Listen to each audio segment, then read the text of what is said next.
Hello dolls, and welcome back to Vlogmas Day 5. Today we're going to talk about Pattie Boyd.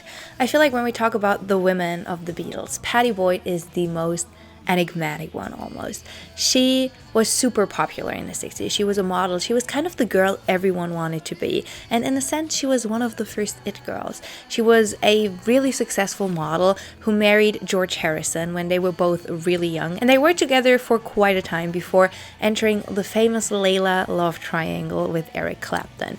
And honestly, I've been a little hesitant to cover Pattie, but this is one of my highly requested videos. So I figured today I would finally tell you everything about Pattie Boyd. However, this video is based on two things, which are kind of like the same. So this video is based on this book. It's called Wonderful Tonight, written by Pattie Boyd with Penny Jr. And this is Pattie's autobiography. It's an incredible book. If you want to get into the 60s and biographies, read this one. It's phenomenal. I've read it several times at this point and I love it. It also has some of these like colored pages with pictures and everything, which is honestly beautiful. So this is what the script was based on, but I also based this on a podcast episode of my own podcast. However, I did not write this one. So I just want to make that clear that I'm also very thankful to Abby, my co-host, for already putting this whole book into a format that works for a podcast. Now the combination of our podcast episode and this book is the base of this video. As always, I'll have the podcast link down below. It also goes a little more into depth about her life, and we also discuss her life a little more. So if you want to know more, make sure to check out the podcast. It's linked in the description box.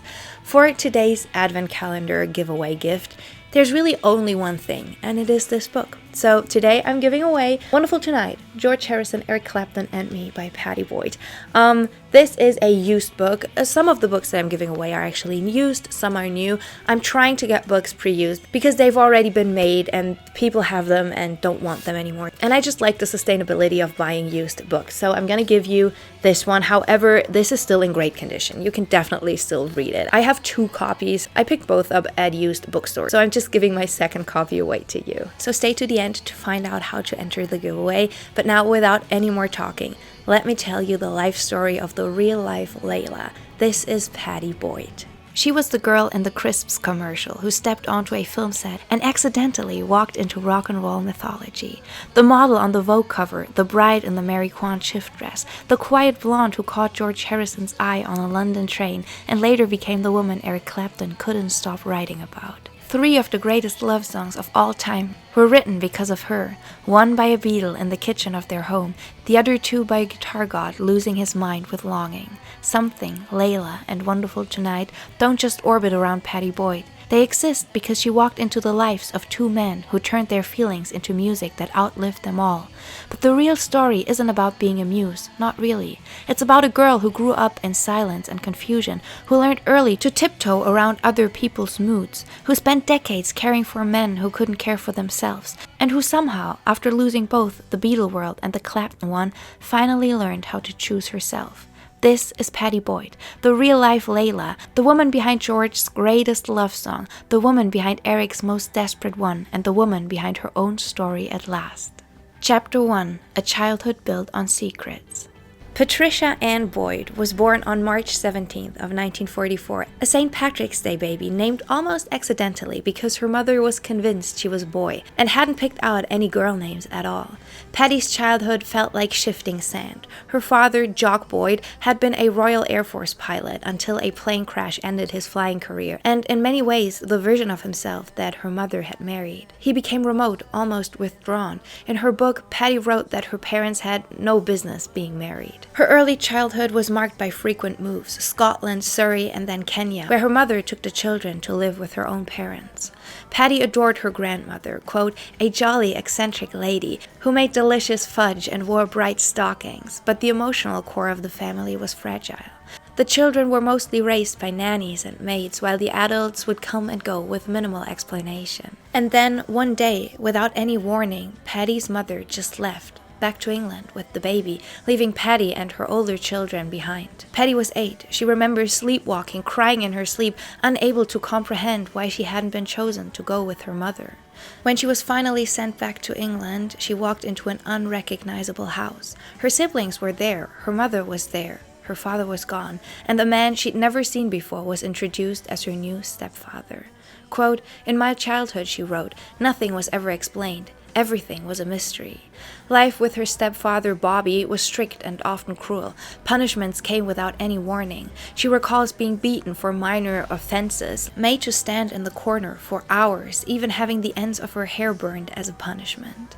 He tried to divide her from her sister Jenny, who would actually go on to be a model by herself and is the muse behind Donovan's Jennifer Juniper. She also wrote an autobiography by the same name, so that is just an interesting little story here. And she was also married to Mick Fleetwood of Fleetwood Mac. But that is far in the future when this story happened. Her stepfather would divide them by calling one the good girl and the other one the naughty girl, but it didn't work. The older sibling clung to one another more fiercely. But this pattern had already settled in. Instability, secrets, men whose temper ruled the house, women who endured.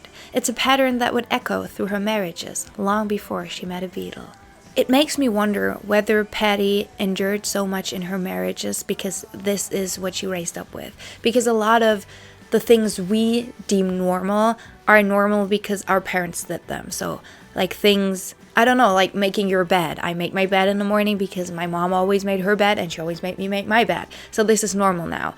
But I feel like if you grow up with the normalcy of a man ruling the household, not treating you right, but your mother kind of endures it, then that becomes normal in a sense. And my heart breaks not only for Pattie and her siblings, but also for her mother, because I cannot imagine that she had a great life.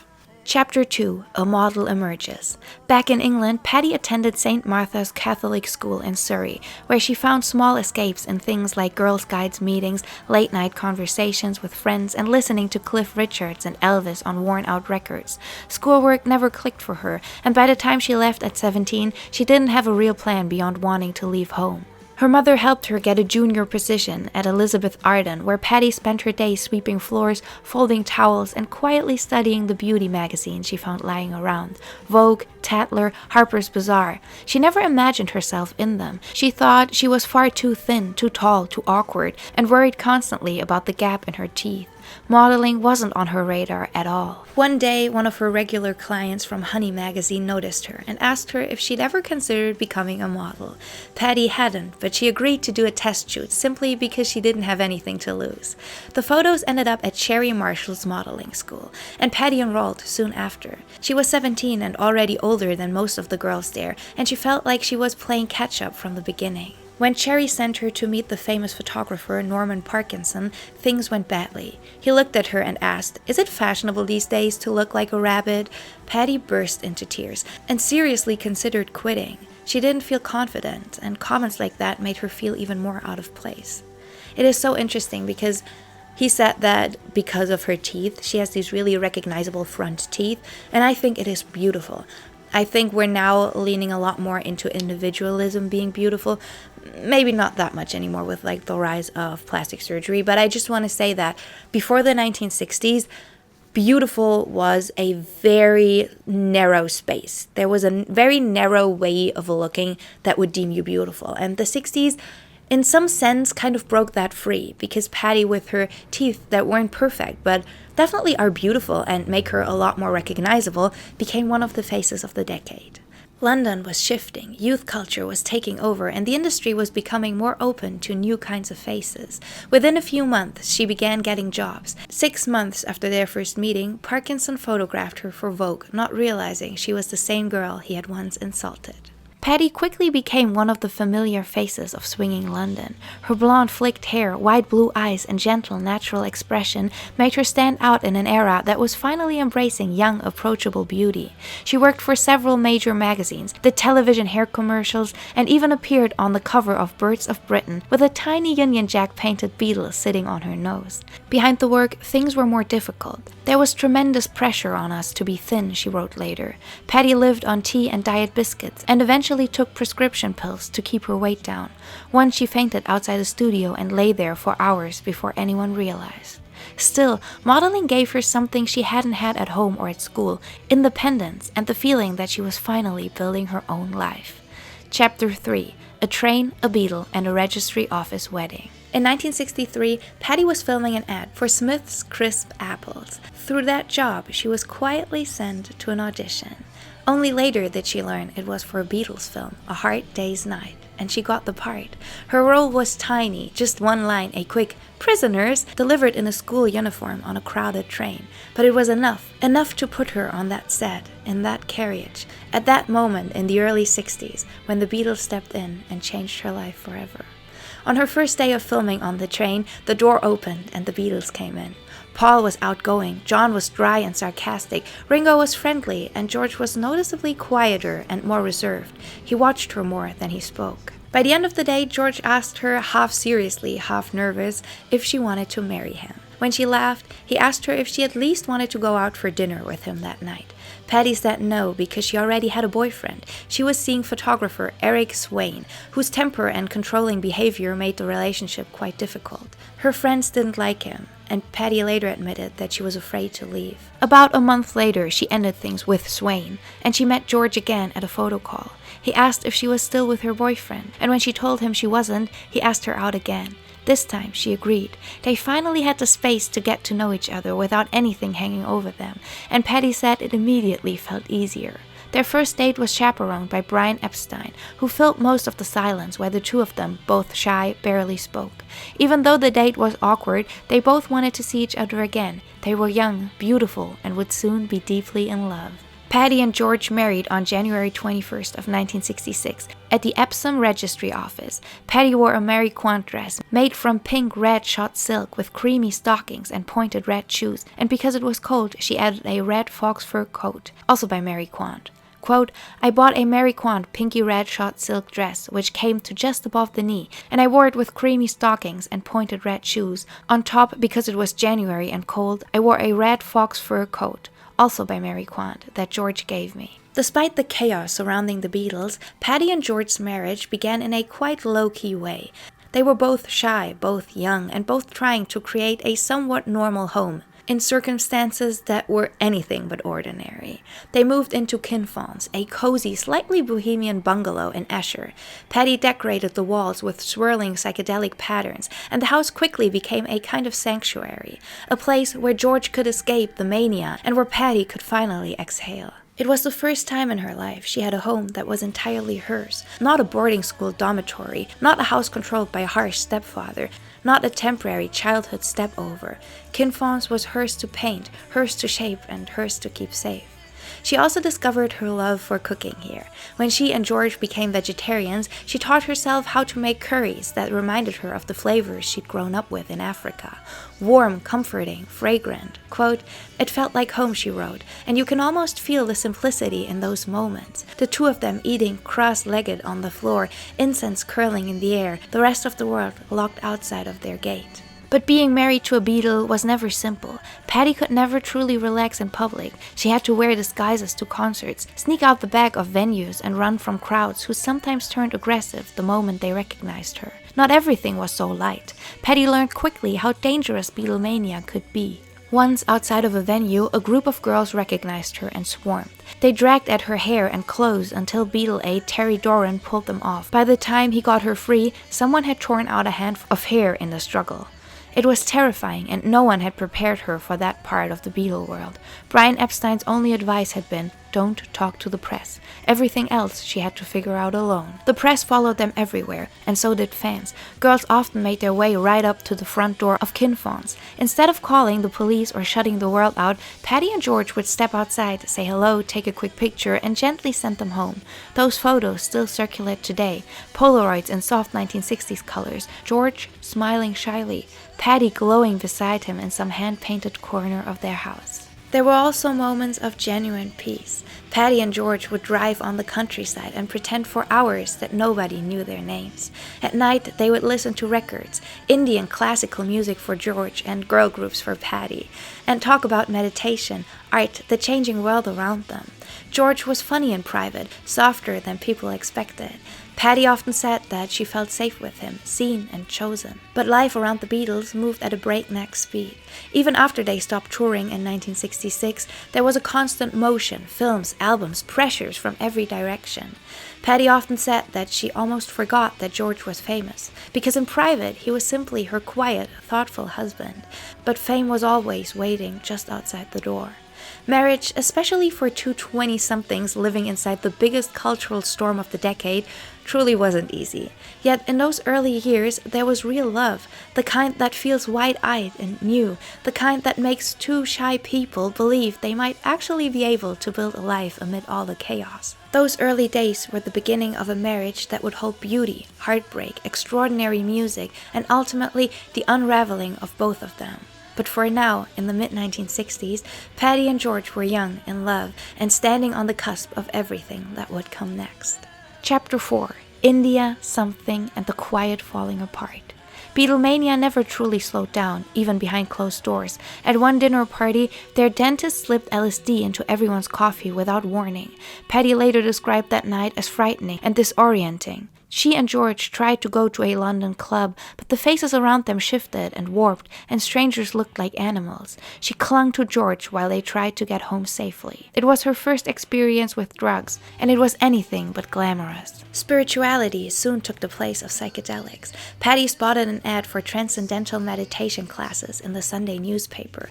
George, already deeply interested in Indian philosophy and music, immediately wanted to learn more.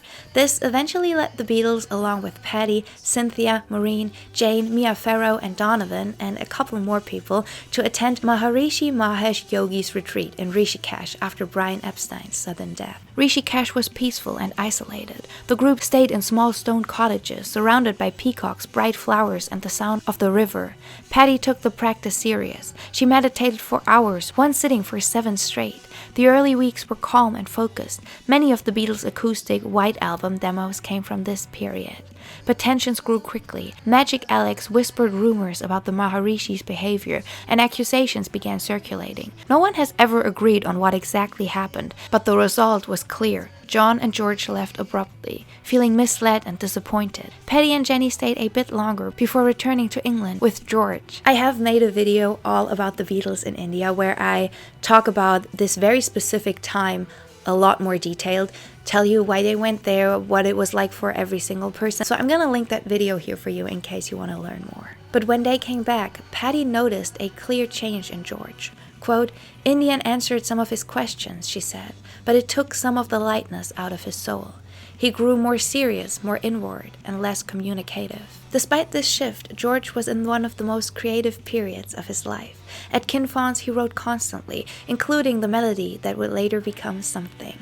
Pattie remembered him playing it for her for the first time in their kitchen, quietly and almost shyly. It would become one of the most famous love songs ever written, covered by Frank Sinatra, Elvis, Joe Cocker, and James Brown, and a dozen more.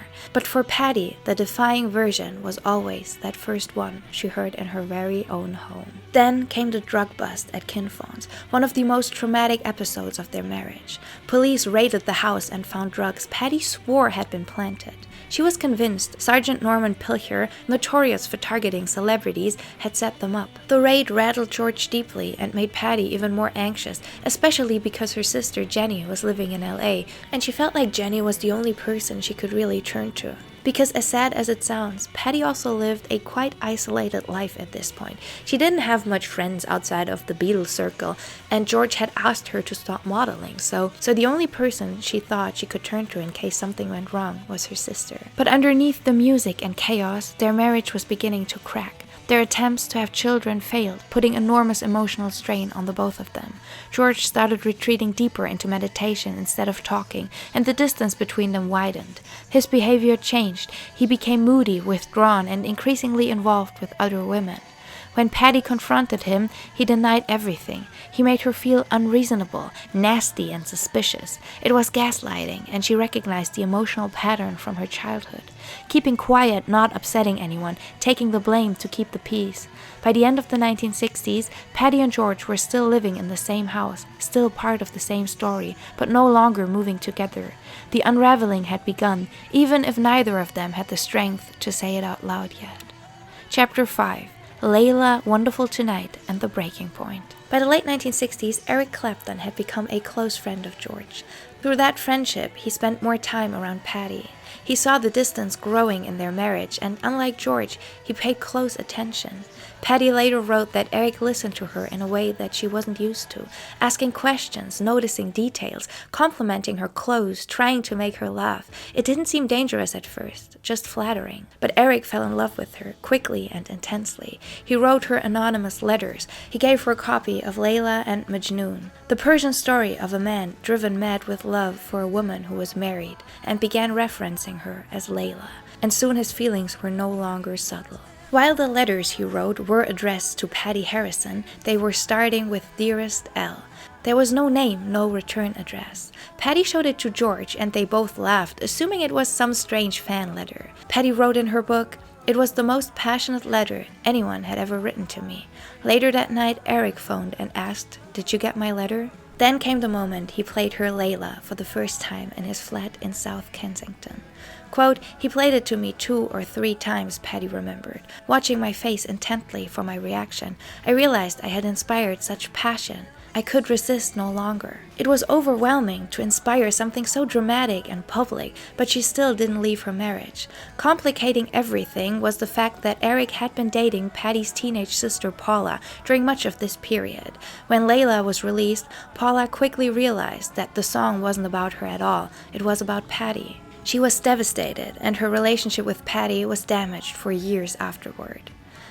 I shortened the part about her family significantly to keep this video somewhat short, but she has 2 younger sisters, Jenny and Paula. Jenny was the one who stayed back in Kenya with her, and Paula was the one who was baby, who was brought back to England with her mother. Just because I feel like this part might be confusing for some. After a party one night, George found Eric and Pattie talking in the garden in the early hours. Eric told him plainly, "I'm in love with your wife." George made Pattie choose on the spot, and she went home with her husband. Quote, "I was married to George, and I loved George," she wrote.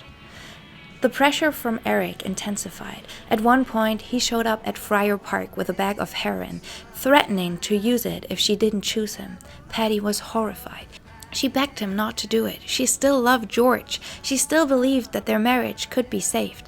Eric's ultimatum pushed her further into fear and guilt rather than into passion. This might seem romantic from the outside, but it is truly terrifying. It is terrifying that someone tells you, if you're not gonna leave your husband for me, I'm gonna start a deadly drug addiction. And I feel like this is very foreshadowing of the kind of relationship that she would end up having with him, because Eric, he might have been romantic, he might have been wonderful at times, but he was also truly abusive. But the reality was harder than those words. George was burying himself in meditation, long hours of isolation and affairs. Some were short and secretive, others hit much closer to home. One of the affairs cut especially deep.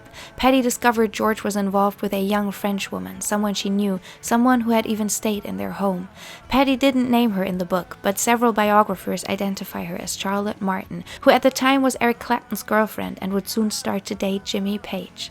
The overlap added another layer of hurt and confusion that Pattie could barely process. The final blow was his relationship with Maureen Starkey, Ringo's wife, someone Pattie considered a close friend. Quote, "She was the last person I would have expected to stab me in the back," she said. The betrayal cut deep and made it impossible to continue pretending things could be repaired.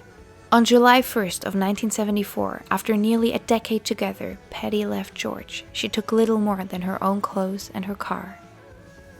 Eric re-entered her life soon after. He had managed to quit heroin, but had replaced it with heavy drinking and cocaine. Pattie joined him on tour, and experienced for the first time life on the road from the perspective of a musician's partner rather than a Beatles girlfriend. She stood in the wings during shows, watching the audience hold out lighters during slow songs. Quote, "It sent a chill up my spine," she said. But the backstage reality was far less romantic. She felt out of place, lonely, and increasingly pulled into the same addictions that were slowly but surely consuming Eric. Still, there were moments of genuine affection. One night, while Pattie was upstairs getting dressed for a party, Eric waited downstairs with a guitar. When she finally came down and asked, "Do I look all right?" he played what he had written in that moment of affection. It was wonderful tonight. Quote, "It was the most poignant reminder of all that was good in our relationship," Pattie wrote, "and when things went wrong, it was torture to hear it." And things did go wrong. Eric's drinking escalated. Pattie said he was drinking 2 bottles of brandy a day, sometimes more. When she asked him to cut back, he became angry. The warmth and passion from his letters vanished. He lashed out publicly, yelled at her in hotel lobbies, and in both their accounts crossed serious boundaries. Eric later admitted, quote, "There were times when I took sex with my wife by force." On top of this, Pattie went through more fertility treatments, injections, examinations, and constant emotional strain. At 36, doctors told her she was too old to safely carry a pregnancy. Eric refused to cut back on alcohol and cocaine, even though both affected fertility. The imbalance was crushing. Then came the final breaking point. Eric told Pattie he was having a baby with another woman. Quote, "For 21 years I had been trying for a child," she wrote. "I was devastated."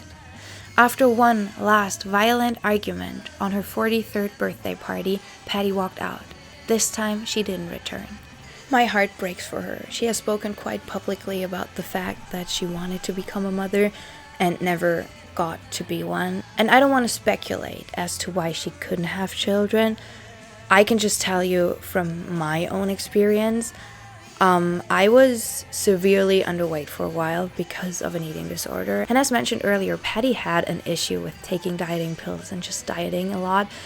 And after a couple of years, doctors told me that it would be very unlikely for me to have children because of the damage that it did to my body. So that could have been what happened for her.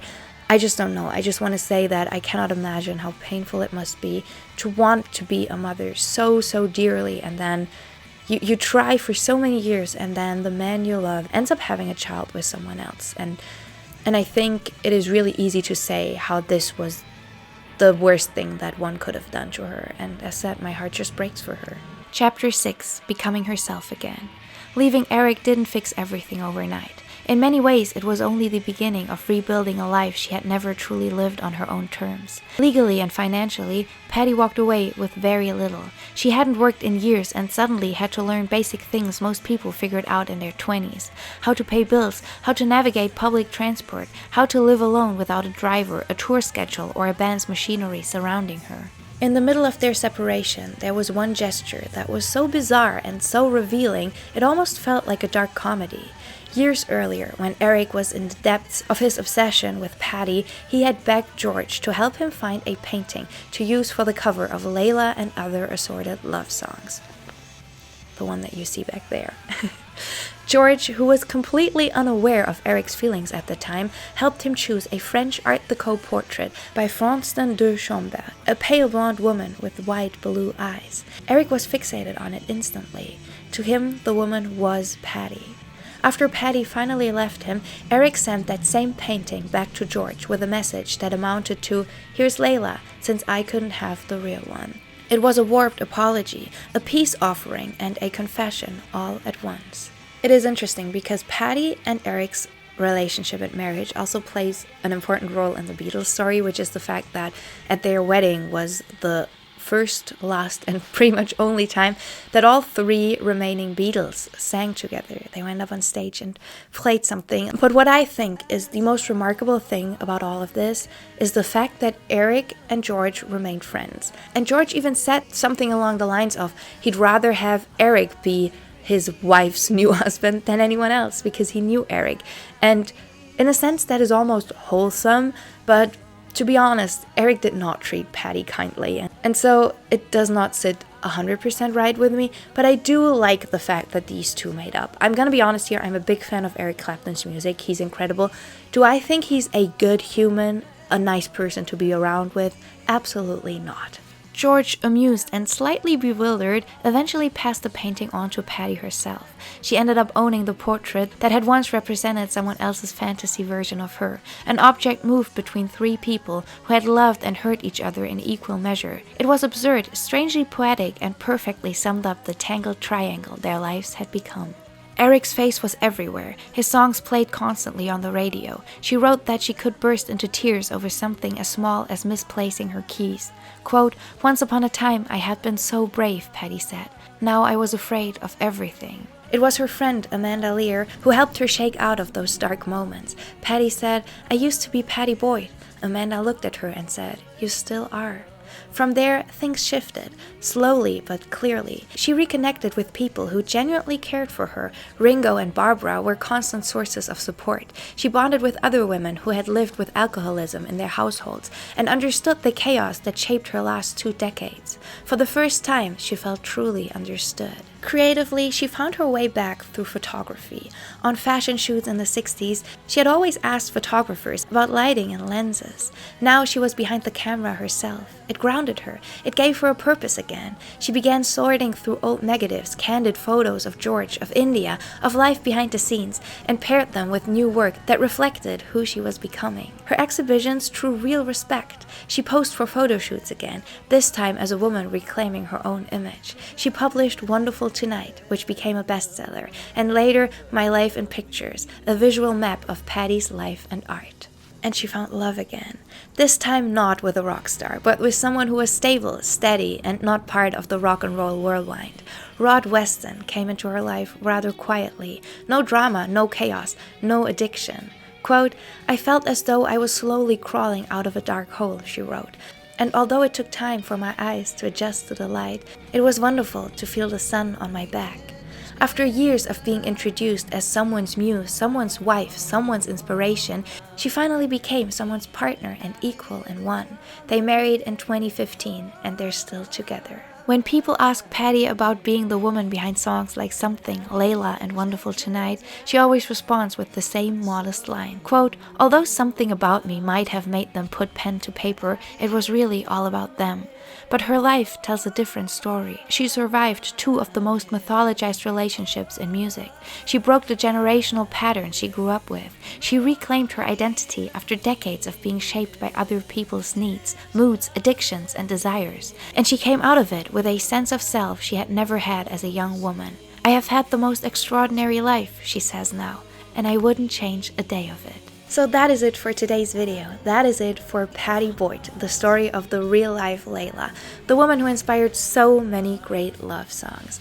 I adore Pattie. She was one of the women that really made me fall in love with the 1960s. I spoke about this a couple of times, how the Beatles' girlfriends and wives were a big part of what made me fall in love with 1960s culture, because I became a big fan of the Beatles and then kind of started my research from there. And Pattie Boyd was one of the first women that I almost fell in love with in a sense. And then I remember reading Wonderful Tonight for the first time and relating to it so deeply. So I'm really happy that I can give away this book today, and I really hope that whoever ends up reading this, that it'll ignite the same feeling in you that it did in me. To enter the giveaway, all you have to do is to give this video a thumbs up, be subscribed. I will throw all the names into a hat, and then on December 26th, I will release a post where I state who won which door, which prize. You can enter multiple times for every single prize if you want to, but just so you know, if I've already drawn your name for one of the prizes and I draw it again, I will draw another name because I want these 25 presents to go to 25 people to just make as many people as possible happy. But yeah, that's all you have to do to win this book. This brings me to the end of this video, and I would love to know what you think about all of this. Do you think these men really loved her? Because I do believe that George Harrison loved her deeply, but I also believe that Eric Clapton loved the idea of her. And he loved the whole secrecy. He loved the whole I'm in love with someone else's wife thing more than he actually loved Pattie. But yeah, I would love to know what you think. If you enjoyed the video, I would love you to give it a thumbs up and maybe even share it with a friend. It supports me, it supports the channel, and it would truly mean the world. If you like what you saw, consider subscribing. I still have 20 days of Vlogmas left with wonderful muses and vlogs, so if you don't want to miss out on that, make sure to subscribe.